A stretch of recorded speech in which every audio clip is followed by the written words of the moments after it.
Welcome to Your Epic Pursuit. I'm Mike Mooney, and this is a space where we dive into inspiring conversations with people to explore their journeys of leadership and performance. Now, our conversation is going to flow through the epic lens of excellence, presence, intentionality, and curiosity. So you're going to hear bits and pieces of that woven through today's chat.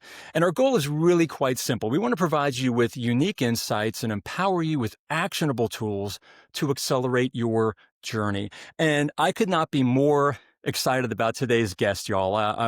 There's my Southern coming out, y'all. We were just talking about being from Long Island. It should be you guys, but I kind of toggle between the two. But we've got Claude Silver with us today, and Claude is on a mission to revolutionize leadership, talent, and workplace culture. She is the world's first chief heart officer at VaynerX and partners with CEO Gary Vaynerchuk to drive their success. She's earned Campaign US's Female Frontier Award and Adweek's Changing the Game Award, and she electrifies audiences at national and international conferences and organizations.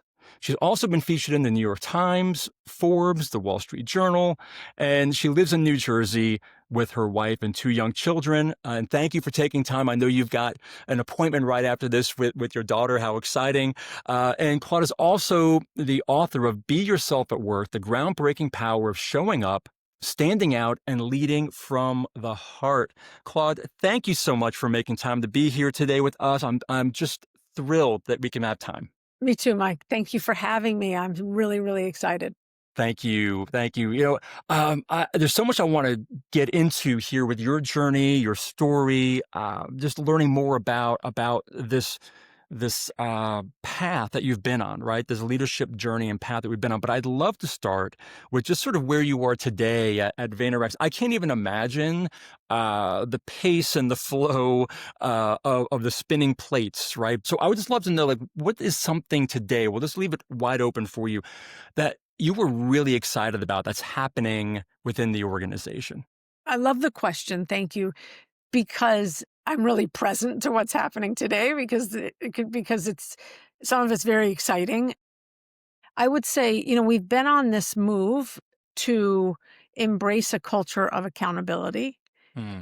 in 2025. We've Right. really, really been moving from a culture that has been warm and friendly and nurturing and collaborative and all of those great things, but really did create some entitlement to now all of those great things, plus really understanding the accountability that each individual has to themselves, to the Mm, team, to the mm. project, to the client, so forth and so on. And so that's something that's really up for me right now, for sure. And the other thing is I just got off of a coaching call where I coach a lot of our high performers. And he wanted to talk about time prioritization and mindfulness. And so what we ended up talking about was, instead of time prioritization, I said, let's look at energy prioritization, energy management. And so gave him some tips and some exercises to do in the next 2 weeks so that he could track where his energy is at a high, where he starts to lull, where he gets too tired. We all have these different rhythms. And for example, I know, like, from 9:30 to 3, if you want to put me in a big meeting, those are great times to do it. Right, So we right. talked about that, and I gave him some tips and tricks on mindfulness and getting more aware of his self in space and being present, quite frankly. Right, right. Because so much of the energy that we bring, or more importantly, recognizing what energy we're bringing and when, is so powerful because it really, it the way we show up is going to set the tone. And not only that, for the tone for others to experience us, but how we're going to really sort of show up and show out. If we're exhausted, if we're depleted, things like that. I'm curious, how does looking, you mentioned how your calendar, between a certain time, put me in the meeting, you're great, other times like that.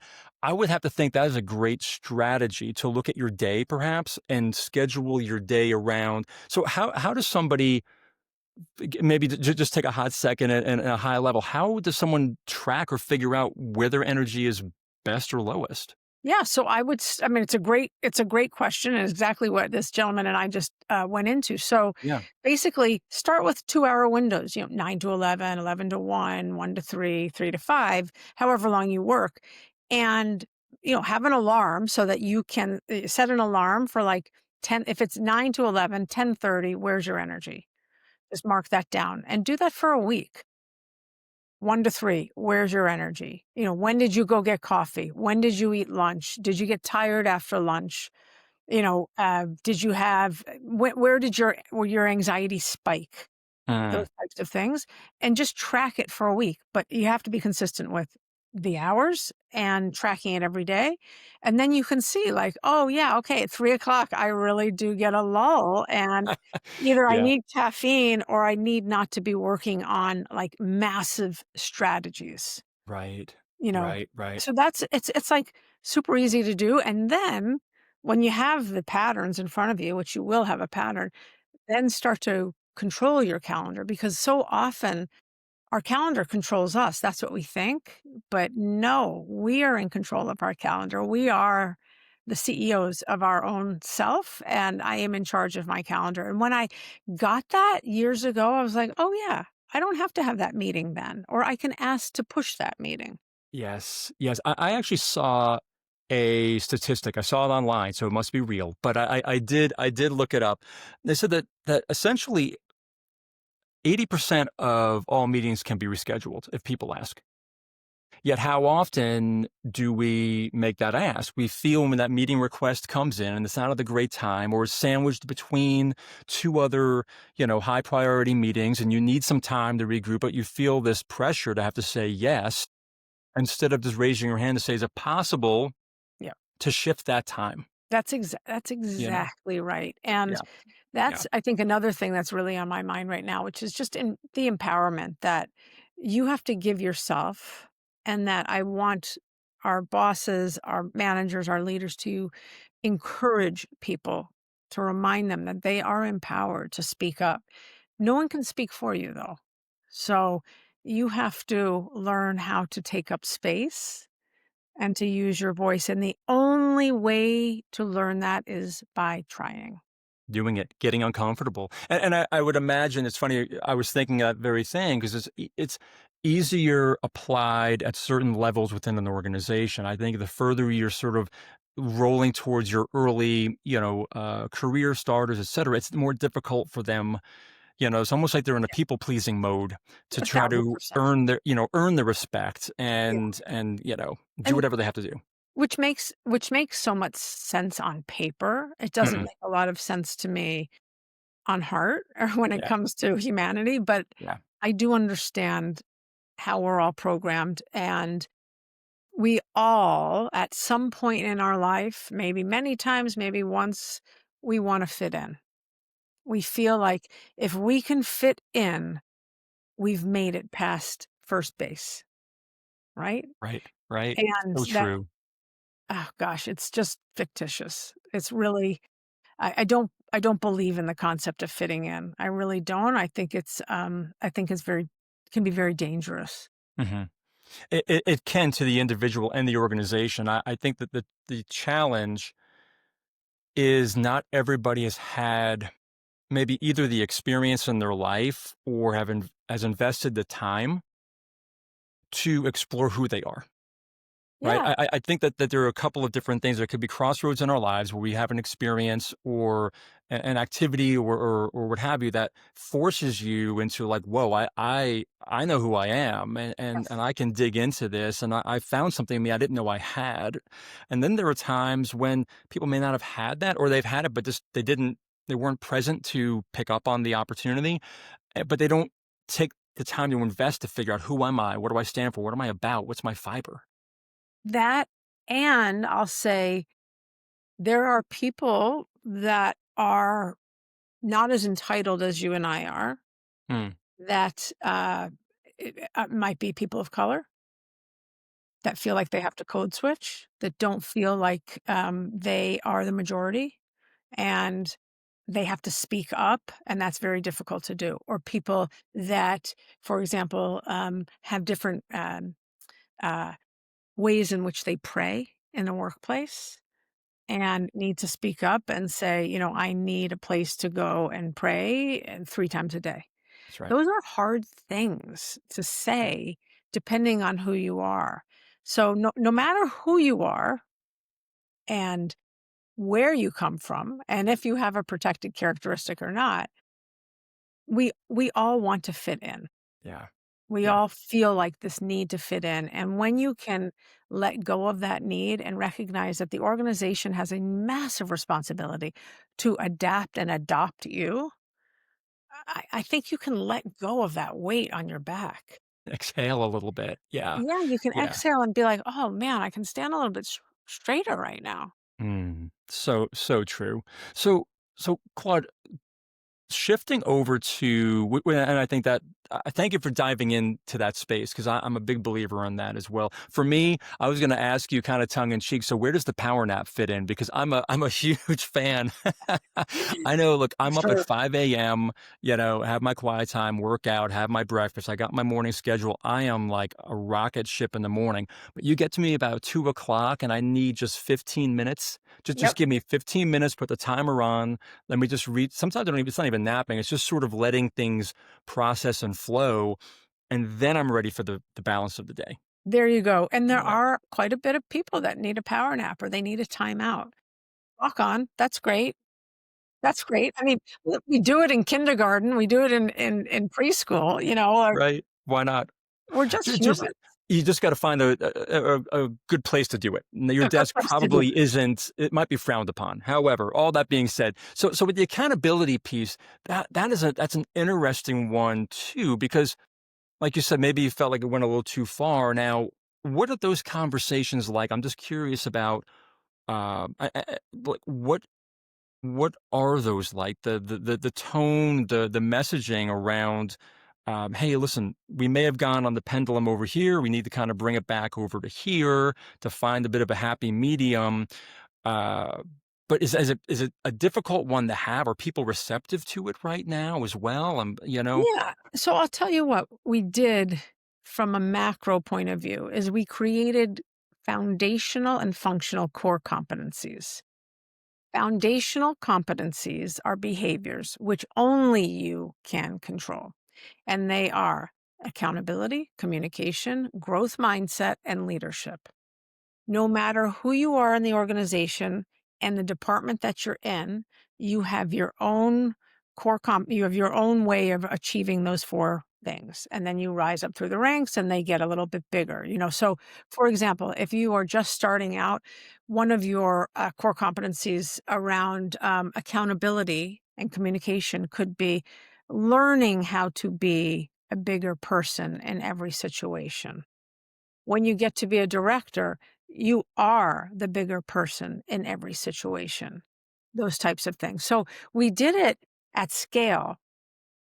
And as we did it at scale, there was a message for me and a message for my boss, Gary, which was listen, we were over here and now we need to swing over here. It doesn't mean that we're not empathetic. It doesn't mean that we're still not kind and collaborative. We are, but you need to take accountability and responsibility for yourself. And we can teach you how if you need that, but certainly through these core competencies and through your quarterly reviews with your manager, you'll be talking about that. So that's really how we had the conversation. When I have to have the conversation one on one, I'm going to enter it just like I'll enter any conversation, which is in a very friendly, warm place, hopefully creating that psychological safety, so that I can then say, I've noticed that this is a vulnerability in your leadership, X, Y, and Z. When you point fingers rather than pointing thumbs at yourself, you've you've gotten out of balance. And so why does that happen, Jack? Why does that happen, Jane? Those are the conversations I have. And they'll always be, I mean, they'll always be with kindness, just that's my nature, but that's also who we are as a company. So, but we're not shying away from the candor part now. Which is so powerful, and I think equally important not only for the business but for the individual to hear that as well. I love what you said about the end of the finger versus the thumb. Uh, I think what you're doing is also bringing in that mirror, right, and saying it's Yeah, okay. It's okay to look in that mirror, for sure. and the tone that you set going in is not setting up something that's confrontational. The person's hopefully, because of consistency and time of what the culture has been, they're not coming in with their guard up or questioning what's your real intention here. I Yeah. mean, I'm looking at especially the P and the I in Epic, Mm, being present yeah. and intentionality and curious, right? All of this wraps into how you go into a conversation with a person, regardless of what the conversation is about. I hope that we go in with curiosity Hmm. That's and right. with positive intent. Yeah. And Yeah. I hope that we are present and know that our mind's not on what we need to do at 3 o'clock or that meeting that I just had. My hope is that we can be present to what's in front of us. Yeah. Yeah, absolutely. The idea, in there that we can, again, change the outcome of the conversation based on how we're showing up in it Yeah, is incredibly powerful. No, thank you for that. And I think you mentioned the setting that space for psychological safety is so important. I had read a while ago there was a research doctor in England who was studying about the power of intention, of people understanding a leader's intention. Basically, he came down to saying if leaders were to say these two things to their team at the beginning of maybe when they are joining the team or at critical moments, whatever it might be, whether it's a group setting, one to one, and said, "I'm here for your greatest good and I mean you no harm." And I think it's so powerful because as leaders, when we're sharing feedback, and maybe you've experienced this, I know I have, maybe you, if you're listening, you have, is your boss is coming in to give you some feedback, and it's probably not going to be great feedback. And as they're talking to you, you're sitting there thinking, what are they really trying to say? And suddenly, what they're trying to share with you, even if it is positive, but it starts sounding like the Peanuts teacher, wah, wah, wah, wah, wah, wah. Because in your head, you're in that hamster wheel of what are they trying to get at? What are they really trying to say? What does this mean for me? So if we as leaders could like just establish from the beginning, like I'm here for your greatest good. So whatever I'm going to share with you is truly to help you reach your goals, to be successful and be the greatest version of you that you can be here for us and in your life. I love it. That is absolutely so spot on. And when I talk about feedback, most everyone goes into fight, flight, flee. Like everyone's just like, no, no, no, no, no, you don't know me, get away from me, all that stuff. But if you have taken enough time to connect, Yeah. Yeah. feedback is about connection. It's not about correction. Feedback's also extremely subjective. Can you say that one more time? Feedback is about, Feedback is about connection. yeah, It's not about correction. love that. And we have that backwards in corporate America. Maybe we have it backwards in other places, but for whatever reason, we as leaders have felt that we are holier than thou. Hmm. We are subject matter experts and we have all the answers. Yeah. And that's Yeah. just not true. That's not Funny how how it that works. happens. I mean, that gets back to this ego Yeah. and ego Oh, stroking of, yeah. I deserve this. I've paid my dues. I know these things. Exactly. Yeah. And you know what? The paid my dues thing is very interesting because if you are awake and you say, I paid my dues, well, you'll remember what it was like when you were just starting out too. Because there's an energy that's carried with "I've paid my dues," which is essentially saying, "So now you have to too," Yeah, it's like which is, militaristic. So suck it up. oh Wait a gosh, second. I'm right, not you. right, Yeah. right, right. It's really like this is the point of I think one of the main things that I want to get across in the work that I do from an individual perspective is you are in control of you. What I ask is that you go on a self-awareness journey, which will take us until the end of time, but get to know yourself, get to know why you tick, why you talk, what are your triggers, so that then you can bring your emotions into the workplace, but you need to know how to regulate your emotions. I don't want you to put armor up. I want you to be you, but I also want you to know, like, please don't spill that over into that corner, right? But, Yeah. like, Yeah. you are in charge of you, and only you can change you. Yeah. Only you can change your behaviors. You and I can't do that for anyone, Mike, other than No. ourselves. No, and we can't control that as leaders either. We can help influence it, and Yep, the influence is to help shape. But, yep, the funny thing with emotions is that, they're not good, they're not bad, they're not right, they're not wrong. You're right. I mean, they're just notice of a feeling. They're just okay, it's a feeling. But when we yeah, attach instead of observing, and now we could spend a lot of time talking about this, of us observing it's amazing, yeah. the emotion or the thought, the idea that we can feel the emotion but don't have to be the emotion. There you Oh, go. that's, that's something that rocks people's world. When you go, wait a minute, but I'm mad. Okay, you can be mad, Yeah, you can be or mad you can because feel mad. You don't have to be mad. that situation made you mad. Right, And right. so, as Susan David says, use your emotions as signposts, That's right. but not don't wear them. And that's a big, big, big thing that I think takes lifetimes to learn, really. I mean, it's hard. But it's very true. Use them as information, but you don't have to own I am a sad person. No, that situation made me sad. That's exactly right. That's exactly right. Oh, I love this. Yeah, We I could know we're jamming. go on We're and on. we're This is so jamming. good, so good. So if we could shift for a second, because I'd like to kind of step back into your journey for a moment to have you just think about like a moment. I mean, it could be where you are now, it could be in a different location, anywhere along this journey, but a moment when maybe your team, maybe even you were hitting a wall. And I'm as leaders, it's difficult because you have to realize this is what's happening around us. And then, two, we've got to come up with a plan because everyone's looking to you to be like, hey, what are we Yeah. going to do? And nothing is the wrong answer, obviously.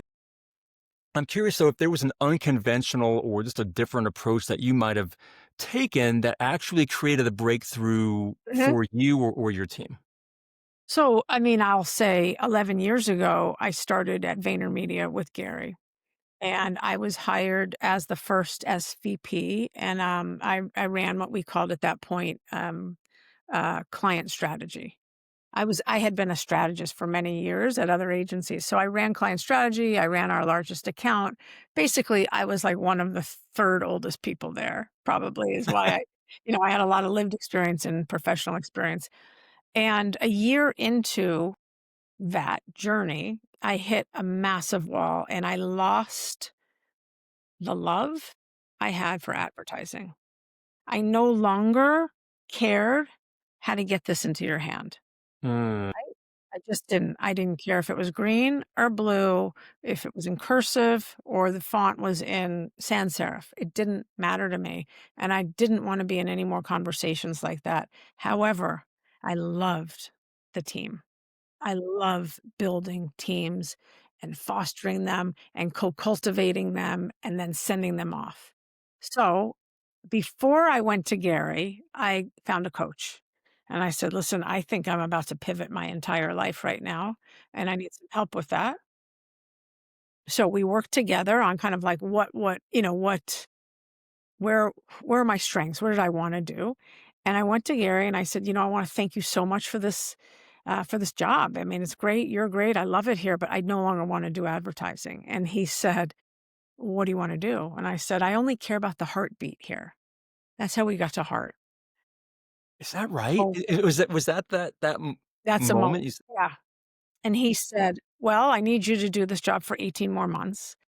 And I swear I said out loud, "I'll give you 6."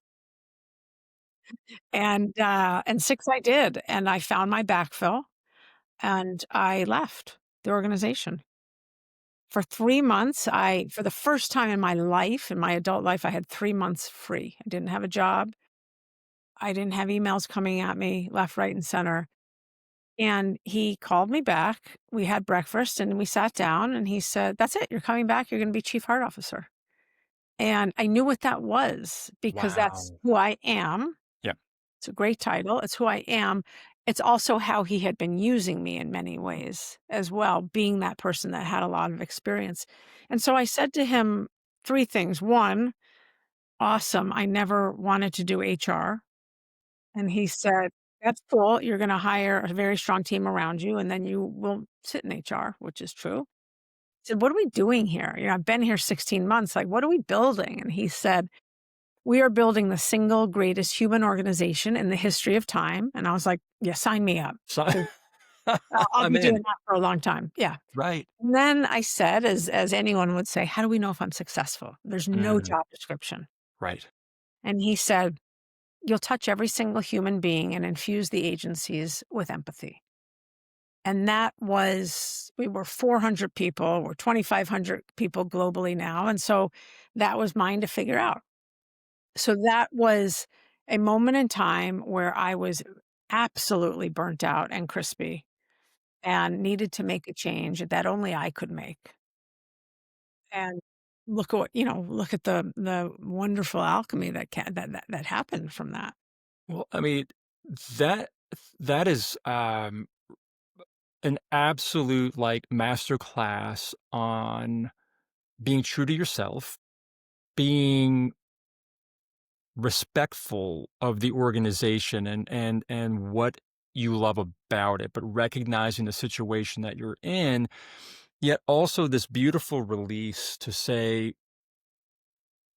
this is what I need to do. When you came back, it was this, well, let's see how this unfolds. So I'm sure that there were moments of fear and trepidation and the what ifs and the how will and more of the mechanical parts, but it sounds like you really approached it from, you know, let's go with this because of Yeah, the philosophy. The yeah, philosophy is what really, again, no pun intended, but got you in the heart, quite yeah. honest. The philosophy and also just having a beginner's mind. Like I'm gonna do my best. Right. And I know my best is big. I know I can go far with my best. And I certainly do not always get it right. That's for sure. Right. Right. Well, we rarely do, and that's the challenge, right? We think that we are supposed to be perfect and great from the beginning, and all supposed to flow and work the right way, and that's not the case. I had one of one of the race team owners that I worked with on this race team, Jack Roush. We had this conversation about this myth of progress, and we're sort of taught that it's supposed to look like that hockey stick and arrow constantly going up, and he's like, it's a lie. He said it's honestly progress or stair steps where, and he's like, in driver terms, you get a new driver out there that's learning a new skill, they put it into play, they wreck some race cars, the team fixes it, they get back in the car with courage, they try it again, they put the learning into action, and then boom, growth. Yeah. Yep. Yep. Get to the next stage and you'll learn more. And that's learning, that's progress and keeping Yeah. that open mind. That's that growth mindset, which Yeah. is so helpful. And that's that, one of our biggest philosophies is yes and. Yeah. It's that simple. Yeah. It's yes and. Yes, there's possibility. And Yeah. We can go here. We can try that. we can go here, we can go there, and there might be a watch out, but yes, let's try it. Eyes wide Absolutely. open. Which is again a beautiful space to be in and to provide that for the team. Not every leader, and I'm hoping for the people that are listening in right now. You may be a leader in the position where this isn't the current culture or mindset. So, is there an opportunity to start infusing that into your space, or you might be a leader where you're emerging and you're being challenged to take on a leadership role? How can you infuse this into your own thinking and your DNA as a leader that can change the culture and the outcome for not just you or your team, but that of the organization? That's right, because everyone is responsible for culture. Yes. Yes. Just as you 100%. are, not just your culture team, not just your CEO, Yeah. everyone. Yeah. Yeah. Claude, I can't imagine the number of decisions that you make during the course of a day or a week or a month or what have you, or especially coming out of COVID and the challenging times that we've had, or even the turbulence that we're facing right now. But I'd be curious to learn if there was one bold decision that you had to make that maybe everyone questioned, or maybe even you questioned yourself, you know, uh, but ultimately you went with it.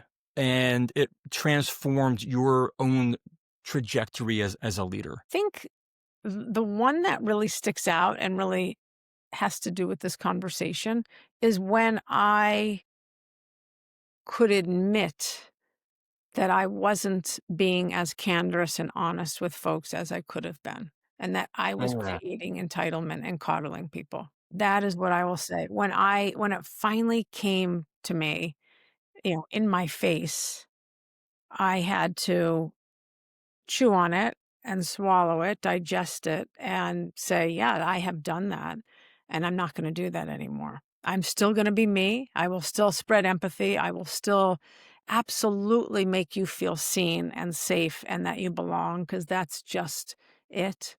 But I will also not shy away from having hard conversations with you." Wow. What was that like, those moments aren't easy, Claude, and thank you for sharing that because oftentimes we kick and scream or we'll choose to wanna look the other way or spit out, that truth when we look at it. Now, did you see that yourself, or did somebody that you trust speak into you, to kinda show that, Yeah. or was it a combination? It was a combination, but Gary and I both sat down and we recognized that we have a similarity Hmm. and that we're nice guys. And we need to be much more honest because we were we weren't being honest, and we were literally like not telling people what they needed to hear within the organization.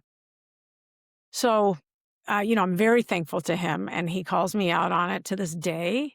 And, it's helpful. It's Yeah. really, really helpful. Yeah. And, I would imagine not imagine, I believe what goes along with that, and just so people who are listening will say, "Oh, heck yeah, I'm gonna tell 'em to tell these people what they need to hear," which could send us down a whole other path, but there's gotta be I'm a big believer in style and leadership style, Yes, of course. and that as leaders, we have a responsibility to share what people need to hear, but with the right style and intent to help build them up and not make it something where we're looking down off our high horse at them to make them feel less than at all. So 100%. so I was just curious, like the I would imagine for you all, it's in how you deliver that in the style in which you do. Yeah. I mean, vulnerability really helps. So, you being vulnerable, I'm sorry, me being vulnerable and letting people know that this is what I have done. This is a shadow part of my leadership, and I have to be very mindful of it, and then I address that conversation based on whoever's in front of me.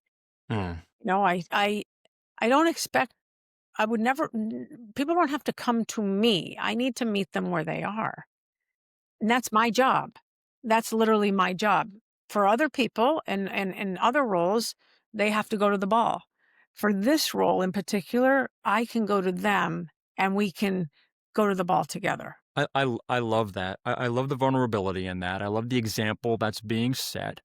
Um, is there a part where you have to, and I know for myself, I will find myself doing this sometimes, is rationalizing. Like I'll explain something, but through the lens of rationalizing why I did it at the time, and I don't know that that's necessarily beneficial in those conversations as much as it is just to say, hey, like I own this. This is what happened. I'm not going to get into how the hot dog was made, but here's where we are. You know?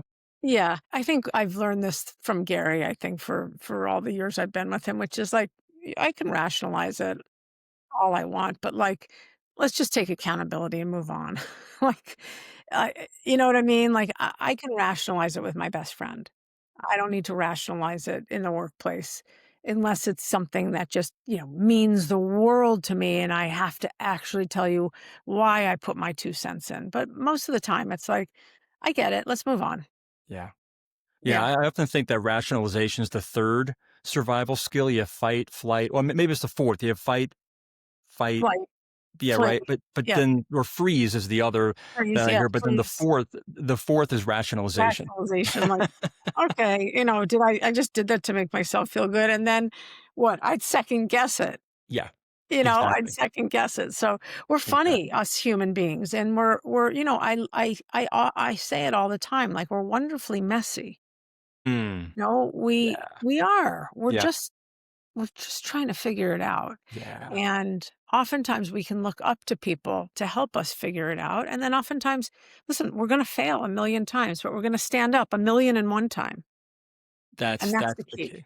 That is the key, right? Our humanness can create a human mess, right? Yeah, And just that's good. embracing that. Yeah, you can have that. I'm Just going to do have me a that. favor.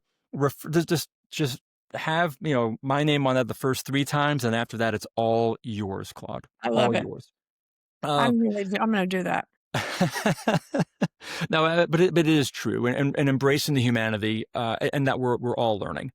There isn't a playbook per se, as much as we'd like to have, you know. So one of the last questions I have here is around leadership principles. You're clearly principled in your approach and your energy and the way that you are stewarding the organization. But is there a principle that you've learned or you leaned into that maybe contradicts conventional thinking or wisdom, but it always delivers results. Love, Mm, love.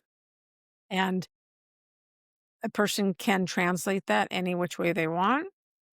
I'm obviously not talking about intimate love or mhm, intimate romance. I am talking about love of another human being. And in order to do that, you need to be self aware and you need to be able to love yourself yeah, or at yeah, least appreciate yourself. mm, That is the first, by far, I believe our job as leaders is to love. I also believe it is not our job to prance around banging our chest and marking our territory. mm, We don't need to do that. Leadership is a choice, and you get to wake up every day and decide if you're going to be a leader. And if you can do that intentionally, well, let's see where you get to. I'm sure you're going to enjoy leadership a whole lot more. Like I guess the other thing I'll say is, as a leader, I work for them. mm, yeah, They don't work for yeah, me. I work for 2,500 people. I work with 2,500 people. That is my job. yeah. And like, I'm honored. I'm honored to do that job. And it shows. It shows the gratitude every day, getting up to say, I'm thankful. Thank you for today and this opportunity, right? To be Yeah. a leader, to show up and help create a space for others to shine, to Yeah. be their best. Listen, Mike, we have an enormous ability to change lives. So why not step into that and do it? Do something. One thing could be a small thing, Could, right? pick up a phone and text someone you haven't heard from Yeah, in a year and say, "Hey, buddy, I'm thinking about you. Hope you're well." That yeah. took me 2 seconds. Right. So right there, that intentionality, Yeah. right? And it's so funny you say that as an example because that's actually something in some of my keynotes that I ask people to do is like get on the phone and text somebody right now. That's it. But first start with I'm okay. Yeah. Yeah. Yeah. Yeah. Everything's Everything's good good. because I don't want phones starting to go off in the audience after No. that goes through, No. right? And Like, checking in. hey, just good. I'm good. I was just thinking about you. Hope you're doing well. And what an impact that is because I know I've received those texts and I'm like, "Oh, man, that's great. Oh, Someone's man. thinking about me Oh, in yeah. this moment. What a It's the best gift." feeling. It is the best feeling to give Yeah, and to receive that. it is. Yes, 100%. Claude, this has been a phenomenal just journey of a conversation. Thank you so much. There's so many things I would love to get deeper into, but we have just covered some amazing ground. But before I kind of recap, is there anything that we didn't talk about or discuss that you wanted to share or anything that you have going on that you'd want to promote or let people know Yeah, about that you yeah. have I've going got on? a great book coming out October 28th. Love it. Be Yourself at Work. And I'm really excited about it. My boss wrote the foreword and it's coming out October 28th. So I'm just kind of like in that fun kind of posting a lot about it, pre-sale. It's a book for anyone, Okay. for the individual, anywhere you are in your life and the teams. So great for, HR teams, great for team offsites. And I'm really pumped. It took me a very long time to write, and I'm excited that it's almost there. Oh, you're almost at the finish line. Almost at the finish line. So that is October 28th. And where can we buy that? Amazon, Barnes& and Nobles, anywhere you buy your books. If you go to beyourselfbook.com, Okay. beyourselfbook.com, you'll see all about it there. Wonderful. Wonderful. So make sure you made note of that. Where to go, when to get it. I am sure it's going to be a phenomenal book. I am going to raise my hand and get it. I'm going to ask, I'm going to buy, but I want to somehow get it signed by you at some point. We'll figure that out for Figure that out. sure, for Yeah. sure.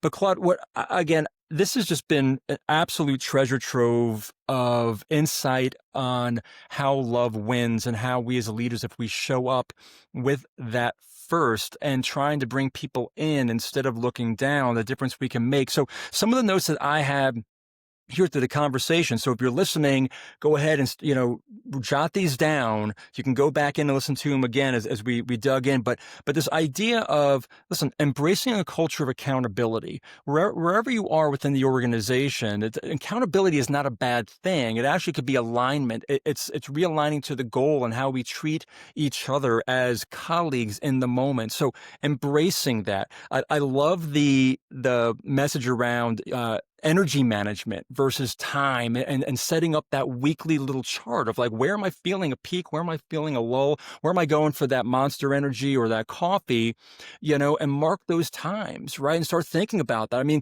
we're human, we're habitual. So let's go ahead and work and figure this out, figure ourselves, the idea of leaders, setting psychological safety, creating environments where people feel safe to be heard and to also hear, I think is incredibly, incredibly important. Oh, wow. This point you made about feedback being about connection, not correction. Yeah. You Good say it one. again. Feedback is about connection, not correction. Um, Going through your career and having a beginner's mindset, regardless of where you are, you were in a good run in your career and still had that beginner's mindset. Phenomenal. The power of admitting the truth to yourself, right? Don't rationalize it, admit it, own it, swallow it. Okay, what did I learn? What's my takeaway? How do I get better from this? And then telling people what they need to hear, again, friends, with good style in Mhm. there as well, knowing that you have a space of psychological safety. They know your intention, right? For their greatest good, and you mean them no harm.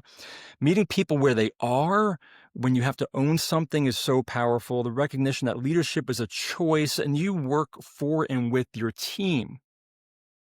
Great reminders, phenomenal seeds that you've just planted. Thank you, Claude, so much. Thank you, Mike.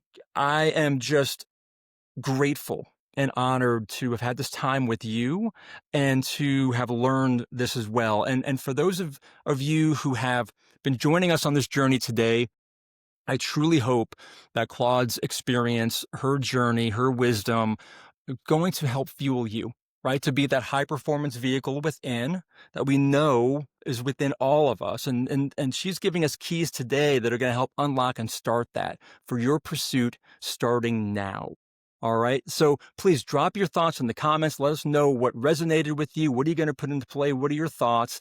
And as always, until we meet again, remember, please, your best is yet to come. Cheers.